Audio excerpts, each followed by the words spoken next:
Pero medyo may mga itatama lamang po tayo na tila ang gulo-gulo niya kasi sa mga opinion niya. Ewan ko doon. Ang layo ng pinag-uusapan. Napunta na ewan, ito kasi si Orion eh. Pa-quote-quote pa kay Lee Kuan Yew. Pinag-initan tuloy si Lee Kuan Yew.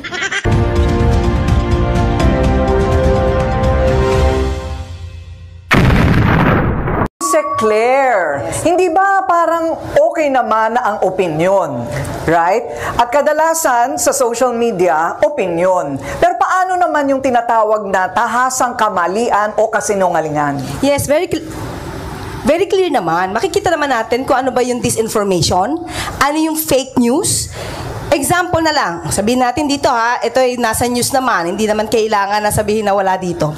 Yung tungkol sa pinag-utos di umano ng Supreme Court, ng TRO. Pero wala naman. Mismong Supreme Court ang umalma rito. Yun palang tahasang fake news na yon. So, hindi naman... Tama ka, madam. Bakit mo kailangan i-regulate? Meron na nga Supreme Court na nagsabing mali. Bakit mo pa kailangan i-regulate? Ayun na nga, oh. Supreme Court na nagsasabi, oh, mali yan. Oh, tapos ang usapan. Pinag-uusapan dito ang opinion. Yun ay factual.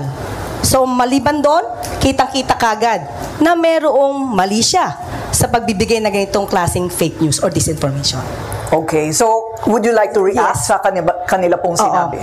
Kaya kanina, sabi nga natin, siguro kaya yung social media influencers ay nasasabing hindi organisado. Dahil unang-una pa lang, meron ditong house rules na wag babanggitin. Sana ang mga events o tao o okasyon na hindi kasama rito sa itong ating programa ngayon. Pero tanungin ko na po si Mr. Byron. Yes, ma'am. You live to his you live to your name. You live up to your name. Banak. So when you said na walang utos galing sa taas. Okay? Paano mo o hindi? Ano ang ginawa mo to verify this? Meron ko bang pinatutungkalan? Network ba ito? Mainstream ba ito? At ano ang ginawa mong paraan para ma-verify ito para yung sinasabi mong walang utos galing sa taas ay masabi mo sa taong bayan na totoo? Kailangan natin tingnan ng mga pangyayari. Una sa lahat, napaka-obvious. Obvious sa social media, lumabas, kung ito yung pinatutukuyan nyo, ma'am, na may baril po ang mga pulis. Yan po. Excuse me po, I would like to cut Mr. Byron. Apa. My only question is, ano ang ginawa mo to verify na walang galing na utos o walang utos na galing sa taas? We don't have to mention the event. I just want to know ano yung ginawa mo para malaman mo kung may katotohanan na walang utos sa taas. Hindi pwedeng hindi i-mention yung event kasi yung event yung tinutukoy ninyo. Yung event na walang utos sa taas. So, hindi pa pwedeng hindi banggitin yung event. Huwag nyo na masyadong depensahan yung amo nyo. Ayun naman, no? Did you ever communicate with the owners or kung sino man yung taas na sinasabi mo? Ma'am, pinapaliwanan ko nga po, bago po ako naputol, pinapaliwanan ko na mga yung circumstances, sa tingin ko, opinion ko, ay organisadong hindi po pinalabas sa mainstream media yung reaksyon na sandali, may mali ata doon sa sinabi ng ating Pangulo. So it's only your opinion. So you do not have any proof to prove na walang utos galing sa taas kasi yun yung sinabi mo and you're making it factual. I'm not making it factual. I always say it's my opinion. Sa tingin ko. Kaya nga may salitang sa tingin ko. Yun nga po. So, as of the moment, it's just your opinion, correct? Aba, paulit-ulit. Ma'am, wala po ako sinabi na factual.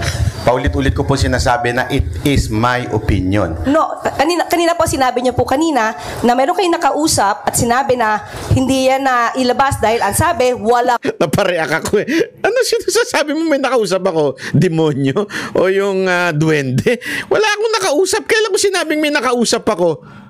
Diyan pa lang, ma'am. Huling-huli na kayo eh. Kailan ko sinabing may nakausap ako? Utos galing sa taas. So, is that your opinion? Ma'am, wala po ako sinabing may nakausap ako. So, in other words... Kayo naman, madam. Wala ako sinabi. Why are you putting words in my mouth? Is that your opinion? Yes, ma'am. It's So my opinion. this is not factual. Yes, So ma'am. you cannot prove itong statement mo na walang utos galing sa taas. Yes, ma'am. Ang sinasabi ko nga po ay paulit-ulit, kanina pa po, ay opinion po lamang ito. Kahit po ako nagbablog po, laging nagre-react lamang po ako sa balita ng mainstream at sinasabi ko pong ito ay aking opinion. Araw tsaka parang sinisiluban din ang inuupuan ni Ginoong Berhel Santos. Iinom lang po kami ng malamig na tubig. Yes. Sumama ka na? Tayo Yes, dalawa? yes, tayo dalawa. Umiinit na po ang ating usapan. Eto naman mamaya susubukin ng mga panelists ang kaalaman ng mga taga-mainstream media o dahil sa bias. Yan. Pero yung pag sinabi niyo po, Sir Byron, Banat Bay, tinawag niyo halimbawa yung isang lawyer na may isa kayong content, sinabi niyo na attorney no case.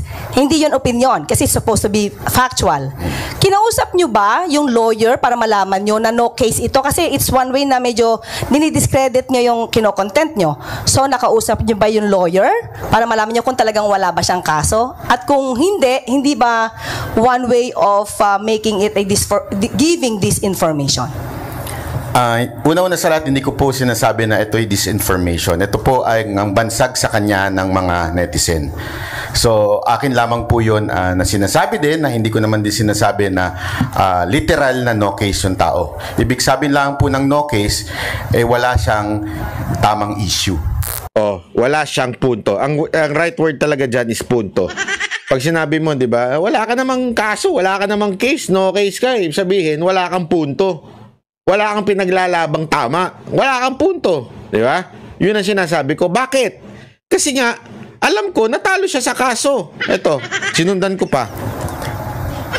Ganun lang. So, ibig sabihin, hindi naman ibig sabihin na wala siyang kasong hinahawakan dahil trial lawyer siya. Apo. So, at that time, opinion lang din yon. Yes, ma'am. Hindi siya factual. Apo. Okay, yun lang po.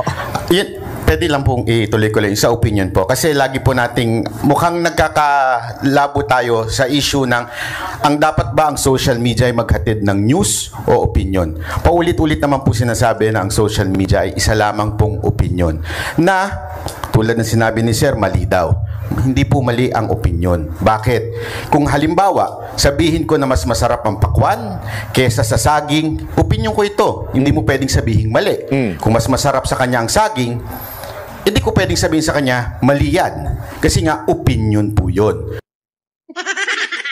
Sa mga nakaintindi, bahala kayo kung naintindihan nyo. Basta sa akin, masarap pakwan. Kay Sir, masarap saging. Sa mga nakagets. Pero kung sa hindi nyo nagets, bahala kayo sa buhay nyo, hina ng ano nyo. Sa social media, ganun din po. Meron lamang po kaming opinion at reaksyon sa mga nangyayaring news. Iba kasi, Mr. Banat, by yung sinasabing attorney no case. Kapag sinabi natin attorney no case, sa pangkaraniwang tao, lumalabas na itong abogadong to, parang walang kakwenta-kwenta dahil walang kaso. So, dapat siguro nililinaw nyo rin po yun para yung taong kinokontent nyo, hindi naman nasisiraan sa mga Malinaw po. Pakinggan mo ang paliwanag ko kung bakit malinaw na alam ko namang may kaso siya. ordinaryong taong hindi naman naiintindihan yung sinasabi ninyo. Tama po kayo, ma'am. Malinaw ko din sinasabi sa aking vlog yon. Sa katunayan, talo pa siya sa kaso niya kay Tulfo. So, ibig sabihin, meron talagang kaso. So, malinaw po yun. Hindi ko sinasabing opinion ko na wala talaga siyang kaso kasi ilang beses ko pong sinight na natalo po siya sa kaso. Ayun. Gets nyo? Pinapaliwanag ko sa vlog kung paulit-ulit yan eh. Na natalo siya sa kaso. So, hindi ko ibig sabihin ng attorney no kasi wala siyang kaso. May kaso nga siya. Talo nga siya. Talo nga siya eh. Okay. Second round ng tanungan, magtatanong ulit si Yusek Castro. Yes, sabi nga natin ngayon ay maraming nasasabing fake news. At alam ko na alarman din naman ng mainstream media rito. So sa ngayon, ano ba ang dapat gawin ng mainstream media para mapuksa or at least ma-lessen yung mga fake news ngayon na sa ngayon ay sinasabing mukhang suportado ng isang bansa? Yan na. Alam nyo mga kababayan, meron akong kwento dyan bukas. May bago kasi silang ngayon script na kesyo ang China may mga hinahire na vloggers para daw dahil sa kampanya, something like that. Okay? Nililihis po nila yung tunay na issue. Ang issue pa rin po ay yung illegal na pagdala sa ating Pangulong Duterte. At ngayon, susubukan nila ang black propaganda para kesyo siraan daw ang mga vlogger na hinahire daw ng China para suportahan ang PDP o yung Duterte. Ay, naku po, lumang tugtugin na yan. Gago! Sa totoo lang, lumang tugtugin na yan. Doon sa sinasabi nilang paano lalabanan ng fake news, simpleng-simple lang po, ilabas mo ang tamang balita. Ganyan po ang ginawa ni Sec Martin nung panahon ng di Pangulong Duterte. Noong panahon ni Pangulong Duterte, ang pinakamaraming fake news na lumabas. Ano ginawa ng PCO that time? Real numbers. Ilabas mo yung tama at hayaan mo ang taong humusga. Kasi kung maaalala nyo, doon yung panahon na kung saan sinasabing libo-libo ang namatay, hindi naman mapangalanan, pero ipinakita kung ilan talaga yung namatay lang. Real numbers, real information para malabanan ng fake news.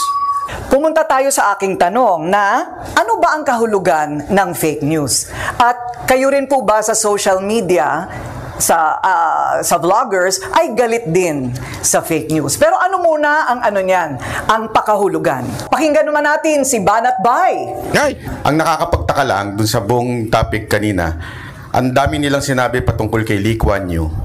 Pero yung mismong sinabi ni Lee Kuan Yew ay hindi sila nagbigay ng argumento. Bakit? Diba? Galit na galit sila kay Lee Kuan Yew. Binanatan yung hindi naman ang pinag-uusapan si Lee Kuan Yew. Ang pinag-uusapan yung sinabi ni Lee Kuan Yew tungkol sa Philippine media.